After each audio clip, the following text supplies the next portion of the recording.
Você sabia que lá na galeria dos heróis da fé, em Hebreus capítulo 11, tem um monte de gente comum que está lá? Com exceção de Davi, que era rei? Isso não é impressionante?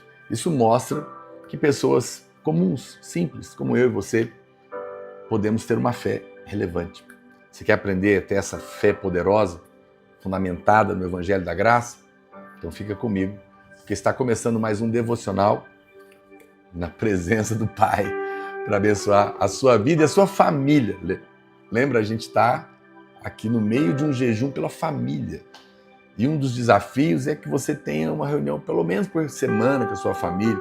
Você ore todos os dias com o seu cônjuge. E está aqui uma ferramenta poderosíssima. Sentar na mesa, uma página aqui por dia, demora 3 minutinhos no máximo, uma revelação que pode encher a sua casa com fé na presença do Pai.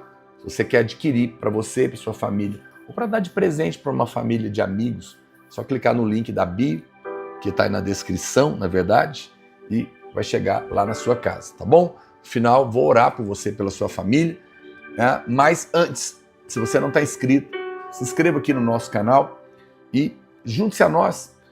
Se você pode, você pode também assinar aqui a área dos assinantes, porque quando você faz isso, você acessa mais de 1.500 conteúdos exclusivos para te abençoar. Mas uma coisa importante, você entra num projeto muito poderoso de divulgação do Evangelho comigo, me apoiando nisso. Hoje, 3.000 pessoas por dia estão assinando, estão se tornando membros aqui do canal, não é? E eu reinvisto tudo para divulgar o Evangelho. E tudo que você me ajudar vai contar na sua conta também. Amém. Glória a Deus. Olha, olhando para essa galeria, a gente percebe isso, né? E isso é muito poderoso. Eu fico pensando que às vezes nós achamos que somente pessoas especiais é que podem ter uma fé que realmente traz um milagre na vida dele. Mas também, lá nessa galeria, está o rei Davi. E está também o profeta Samuel. E nós temos ali, olhando, no entanto, a gente percebe que Davi, ele foi colocado na frente de Samuel, apesar de ter sido ungido por Samuel. Samuel vem primeiro, mas Davi aparece lá na frente dele.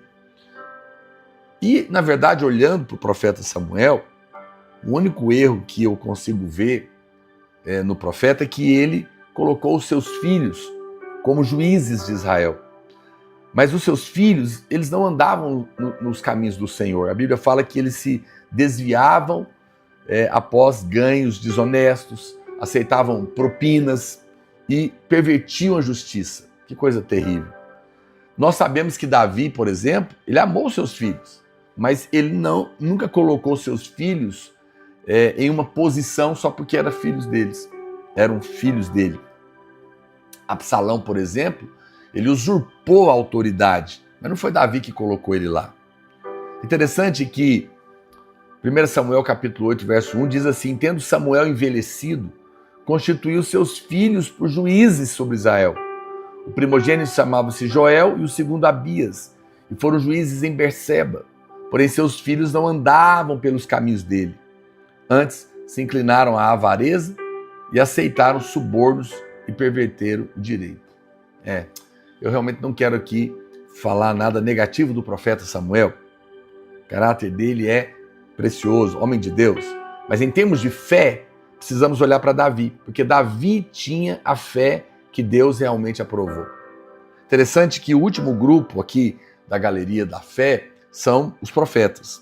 São colocados por últimos. Todos os nomes mencionados aqui, como eu disse, são de pessoas comuns, exceto Davi, que era o rei, e isso, mais uma vez, eu reforço, está nos mostrando que pessoas comuns podem andar nessa excelência de fé. Não precisamos dar desculpas a isso. Mas voltando lá no texto de Juízes, capítulo 1, onde Deus tem várias conquistas, é interessante que eu contei para você outro dia, que quando Deus chamou Judá para ir primeiro, e disse que ia dar a terra para ele, ele teve que chamar o irmão dele, ele não confiou só na palavra de Deus. E por isso não conquistou tudo que tinha, porque foi uma pessoa natural. Mas agora, interessante que aparece um versículo aqui que diz assim: e eles deram Hebron a Calebe, logo na sequência. como Moisés havia dito. Hebrom é uma montanha, mas Caleb já era velho de idade. E a Bíblia fala que Caleb, no entanto, expulsou daquele lugar 3 gigantes, os 3 filhos de Anak. E é um contraste aqui. É um contraste entre alguém que creu em Deus e Judá, que disse: eu vou se o meu irmão for comigo. Caleb, o Judá, não conquistou tudo porque em algum momento confiou no braço do irmão dele. E Caleb, que já era velho, não confiou no braço de ninguém, sim no Senhor, e conquistou tudo. Caleb sozinho fez isso, mesmo sendo velho de idade. Então eu vejo aqui homens e mulheres de fé, e Deus nos ensinando esse caminho. Porque quando você anda pela fé, você entra na esfera da graça. Vamos escrever isso?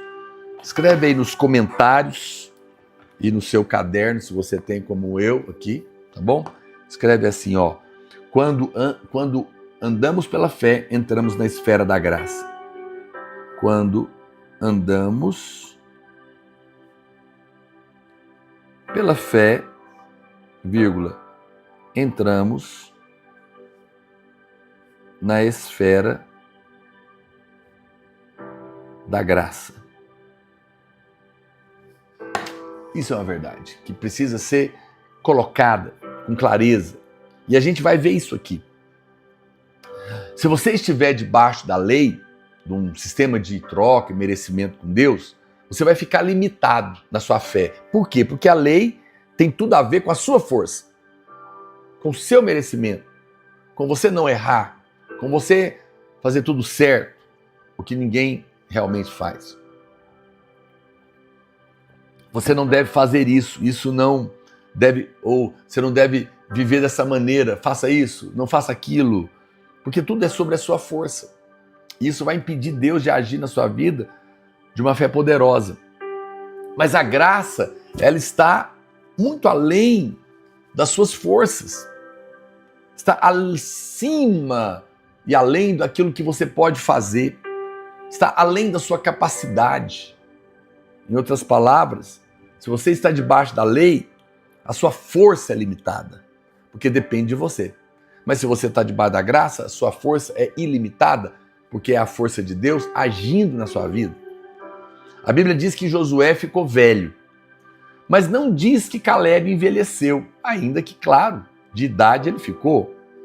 Interessante que a Bíblia, inclusive, registra a morte de Josué, mas não registra a morte de Caleb. Não é curioso isso? Lá em Josué capítulo 13, Deus diz a Josué: você está velho.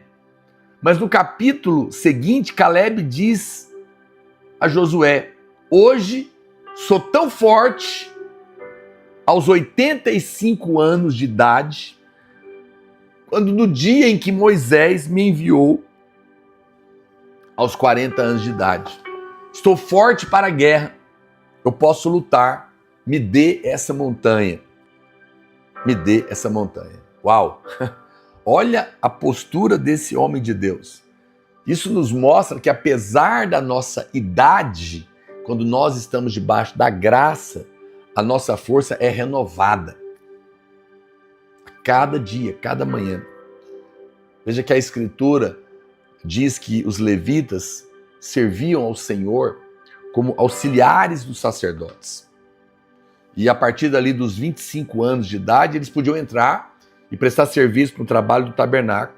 Mas aos 50 anos, novo ainda, hein? Hoje, nos dias de hoje, eles deveriam deixar de realizar o trabalho e não trabalhavam mais porque estavam velhos.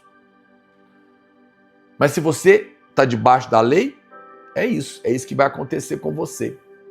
Seu tempo de utilidade em Deus vai ser limitado, porque a sua fé vai ser limitada. Que coisa triste.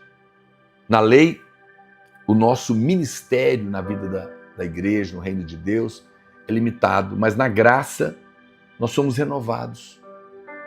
Na graça, nunca paramos de servir. Deuteronômio capítulo 33, verso 25, diz: o ferro e o metal será o teu calçado, e a tua força será como os teus dias. Uau! Isso é a graça de Deus. Se você vive pela graça, ou seja, uma relação com Deus sem troca, sem merecimento, Essa é a promessa para você. É uma promessa para pessoas que são felizes. Para quem foi essa promessa? Essa promessa foi para Aser, ou Azer. Azer. O que significa Azer? Tribo de Azer. Significa feliz. E pessoas felizes são sempre pessoas frutíferas, não envelhecem, não perdem a força e o vigor. Eu realmente não consigo entender crentes mal-humorados quando a promessa que temos é de vida abundante e feliz. Interessante que Abraão, ele riu quando Deus disse que ele teria um filho já com 100 anos e a mulher dele com 90. Inclusive a Sara riu também quando soube que ia ser mãe e ia voltar a ter prazer, diz ela. E então eles decidiram por isso chamar o filho de Riso. Isaac é riso. Eles se divertiram muito e por isso frutificaram. A vida cristã é sobre a alegria do Senhor. Lembra, o reino de Deus é justiça, paz e alegria no Espírito. Porque está debaixo da graça, não depende de mim, nem da minha força. É apesar de mim, das minhas falhas. A Escritura não diz que a sua alegria é a sua força. A alegria do Senhor, a alegria dele é a nossa força. Se a alegria dele é a nossa força, não importa quantos anos nós temos. Você sabe com quem ele se alegra? Ele se alegra com você. Você que é filho, que é filha. Ele se alegra com você quando você crê nele.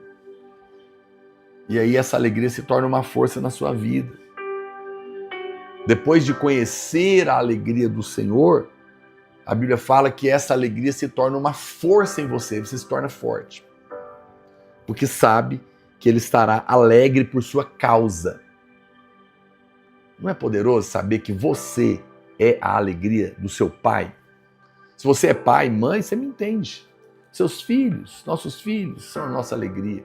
Às vezes ficamos chateados, fazem coisa errada, mas no final é eles que são realmente fonte de grande alegria na nossa vida. E se é assim com você, muito mais com Deus. Deus tem prazer em você, Deus se alegra em você, porque você é um filho, uma filha amada. Não tem nada a ver com o que você faz de certo ou de errado. Ele se alegra por causa da filiação. E quando você crê nisso, você se torna uma pessoa forte na fé, forte em Deus. Por quê? Porque você não está olhando para você, para a sua performance, não depende de você. Você está vivendo leve, como esse filho amado, olhando para o seu pai que está cuidando de você. Amém, querido? Que hoje essa alegria da fé, baseada na graça, possa inundar o seu coração e te renovar, fazer forte o cansado, renovar a força de quem está sem vigor. E então você possa conquistar, ou melhor, receber pela fé a conquista que Deus já conquistou para você lá na cruz do Calvário. Tá bom? No nome de Jesus. Eu vou salvar essa live. Quando eu salvar, pega o link, manda para todos os seus grupos de WhatsApp para abençoar a vida de alguém. Tá bem? Eu vou orar por você agora. Mas antes, se você não está inscrito, clica aí, se inscrever, fazer parte com a gente aqui. Ou melhor, tem um linkzinho aí, se você clicar nele, você vai cair na página de assinantes do canal. Você pode escolher um dos pacotes, você vai ter acesso a mais de 1.500 conteúdos. Vai me ajudar, porque todo o recurso é para patrocinar a pregação e vai ser muito abençoado. Amém? Diga comigo assim: a alegria do Senhor é a minha força. Eu desisto de olhar para mim mesmo e vivo a vida na dependência da obra de Cristo. Confio nele, me alegro nele, recebo a alegria dele e sou fortalecido nele. Eu e a minha casa, minha família, somos abençoados e felizes, porque o Senhor está feliz conosco, no nome de Jesus. Pai, eu abençoo a vida dos meus irmãos. Declaro que a tua alegria é a força deles. Hoje eu te peço, faz forte o cansado, renova as forças daquele que não tem nenhum vigor e dá a eles a revelação de que o Senhor está feliz com eles, para que essa verdade se torne grande força, força poderosa na vida deles e eles possam receber toda a tua vitória lá na cruz, em favor deles, no nome de Jesus. Amém? Deus te abençoe, fica na paz e até o nosso próximo devocional, em nome de Jesus.